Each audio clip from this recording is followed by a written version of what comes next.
Welcome to Ignite&Scale, the podcast where we explore leadership, transformation, and scaling organizations in complex industries. Today, I'm joined by Scott Gairns, Managing Director of Sophus3.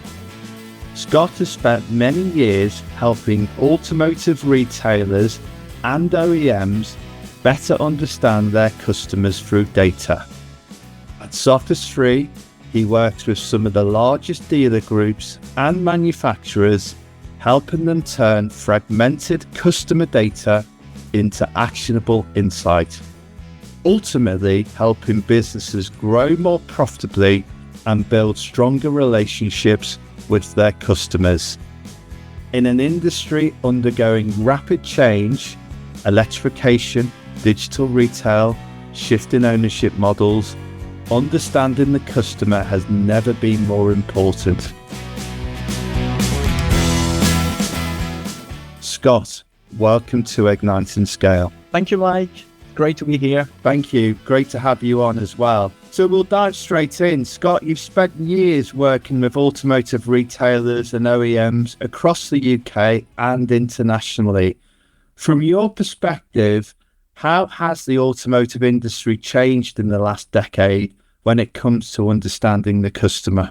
The biggest shift I've seen over the last decade is that the industry has gone from really knowing customers in broad categories to having the opportunity to understand them as individuals. I think this has probably been one of the major shifts.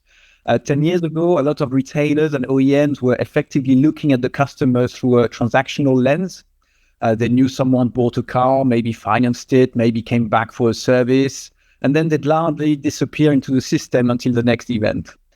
Today, the best businesses can see a much richer picture, what customer browse online, whether they engage with finance, how often they service, and whether there is another vehicle also in the household. And it's what they're most importantly, what they're likely to do next. I mean, I'm sure you more and more people and yourself, Mike, are using OEMs mobile apps for their cars. As we're moving to EVs, about charging and so on. And this is also providing lots of real-time information to OEM in terms of potential issues, but also how customers are using their cars and when they're most likely to change their cars. So in the past, they didn't have much signals except for servicing. Now they can really track on a daily basis what customers are doing with their cars. So I would say, just to summarize, that 10 years ago, it was really the industry was managed by the showroom floor. So if the lights were on and the cars were shiny, everybody was happy. Today, the real showroom is more the customer smartphone at 11 p.m. on a Sunday. The transformation isn't just about data, it's much more about visibility. So we've gone from being partly blindfolded to potentially having X-ray vision, but not necessarily using this X-ray vision as best as we could.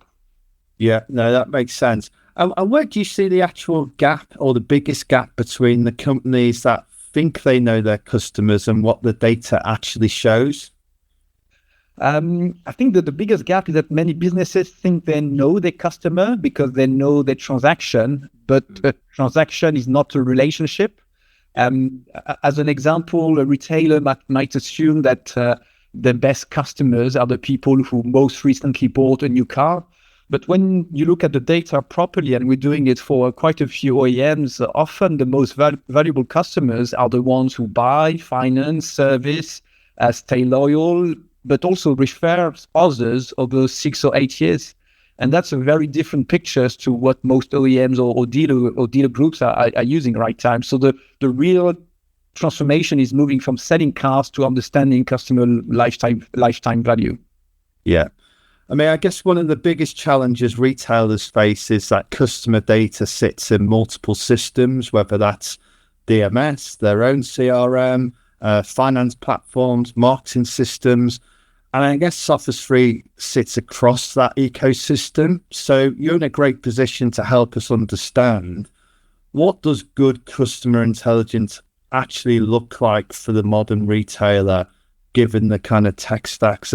And when dealers finally get a unified view of their customers, what are the biggest opportunities do you think it unlocks in terms of profitability, retention, or lifetime value? Yeah, so for me, a good customer intelligence isn't just having lots of data in one place. I think this is where people often get it wrong. It's really being able to make better commercial decisions because the data is connected, trusted, and actionable. And often data can be available, but is not connected or not trusted or not actioned within the industry or within the organization.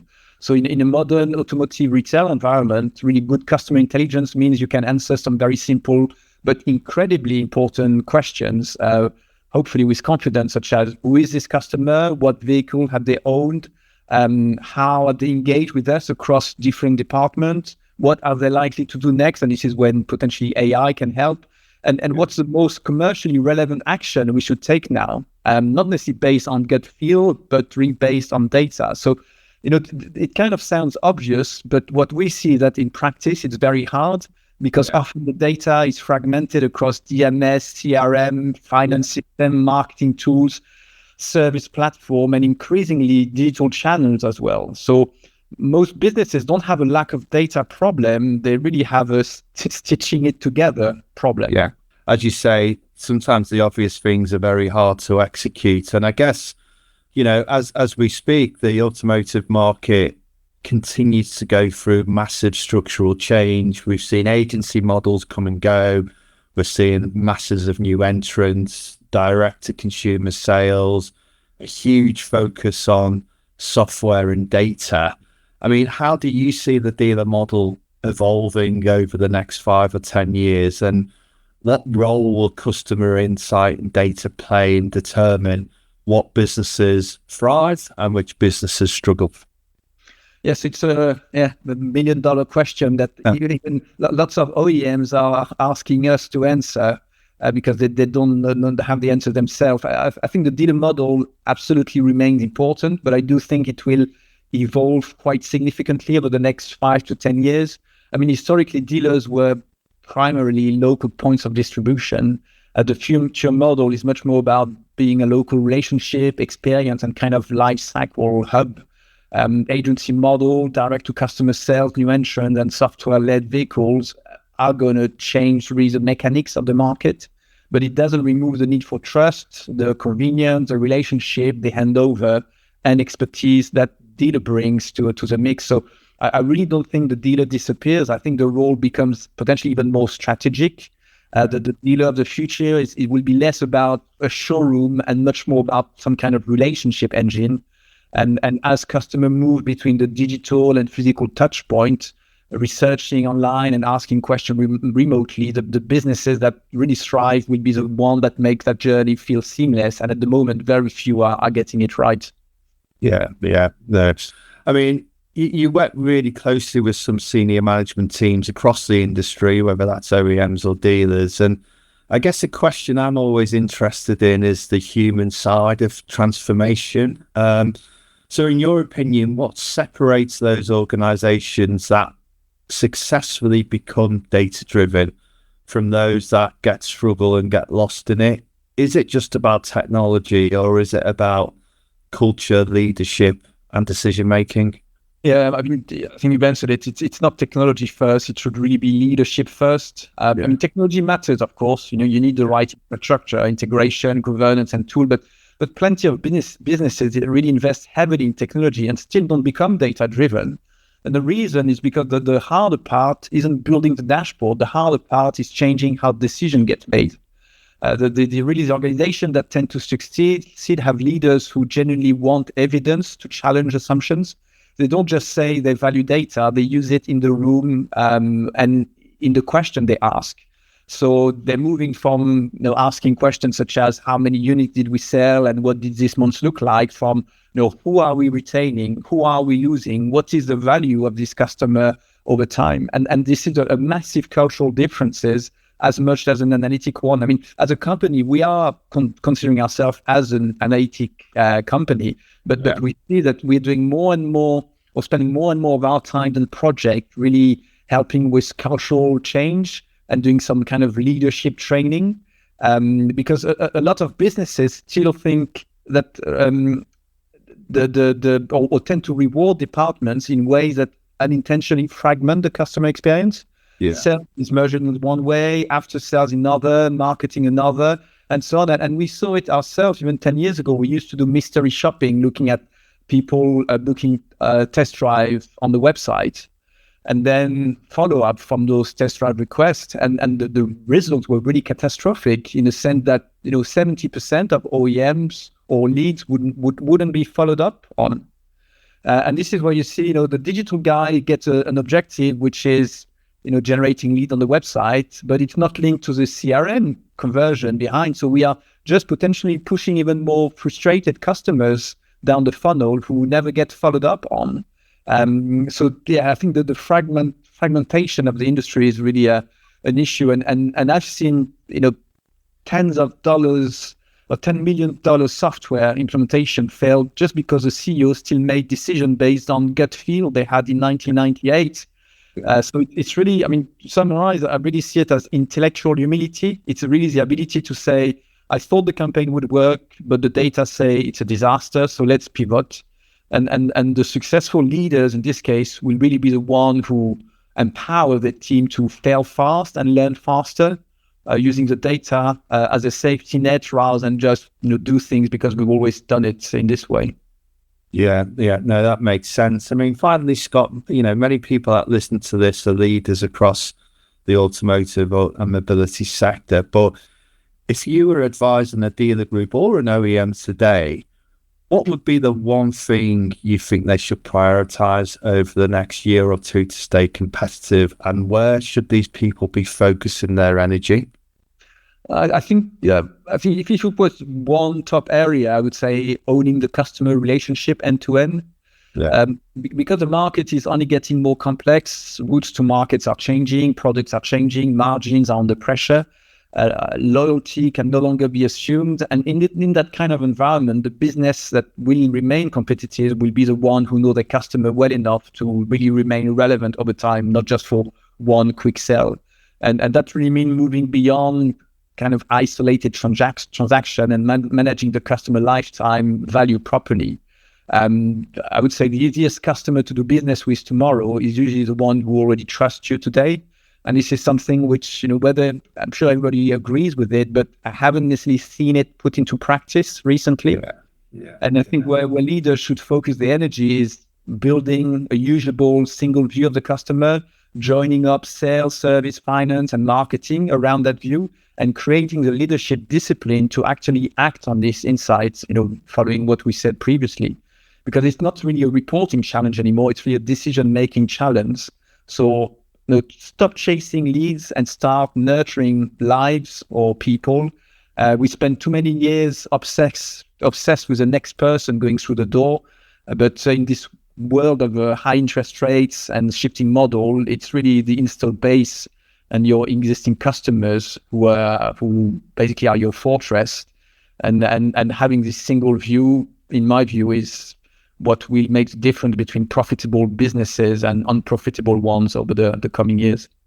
Yeah, I think the other dynamic, particularly in the UK, is just the amount of new brands, new models within those new brands that are coming as well. And you could argue, maybe customers never had more choice. Therefore, that data and that engagement has never been more important, and it's likely to become even more important as more entrants come into the market. So therefore, I think what you do is always been critical, but I think is getting more and more critical as we progress. Yeah, we've always used a KPI, an index, which we call the frustration index, which basically looks at car buyers or people showing buying intent for a car over automotive website, being a dealer, brand, publisher, third party. And what we've seen recently that really this frustration index skyrocket because it's been a complex journey and it's just getting even more complex with more brands joining in. So we see a lot of customers basically showing a buying intent, but just dropping off after 2 or 3 weeks and coming back a few months later, giving it another try. So I think, helping as an industry, but also as dealer group or as brands, helping with this frustrating journey and trying to provide more transparent information, I think could really be a USP for some brands in the short term. Yeah, no, that's great. And Scott, I really appreciate your time and for you joining us on Ignite&Scale. I mean, it's clear the automotive industry is evolving fast, and those businesses that understand their customers and act on that insight will be the ones that scale successfully. And clearly there's a lot of power in that data, which is proprietary as well. But if any of our listeners want to get in touch and talk about what your data can do, what's the best way of getting in touch with you? Well, just connect me on LinkedIn and I'll answer any questions you have. I mean, we also organize regular webinars for the industry. So usually it's for participants, but we're more than happy to welcome people who are interested in better understanding what we do for one or two of those webinars. So we tend to publish a lot for the industry and always keen to hear others people feedback. I mean, at the moment we are also starting to explore other areas. We're starting to work with energy companies, as part of the EV journey. So we've been very focused on automotive brands for nearly 20 years, and recently we've started to open up our analysis, because we also ourselves, we understand or realize that the journey is not just between an OEM website and a dealer website, but really about, best electricity tariff. I will own my car for 3 years, but probably the charger will sit in my driveway for the next 20 years. So getting the charger right is sometimes more important than the car itself. And it's making it very interesting and exciting. We're learning by the day. Yeah, no, fascinating. I mean, really appreciate your perspectives as always, Scott. It's always great speaking to you, and thanks again for coming on the podcast. Thank you very much, Mike. Thanks for inviting me.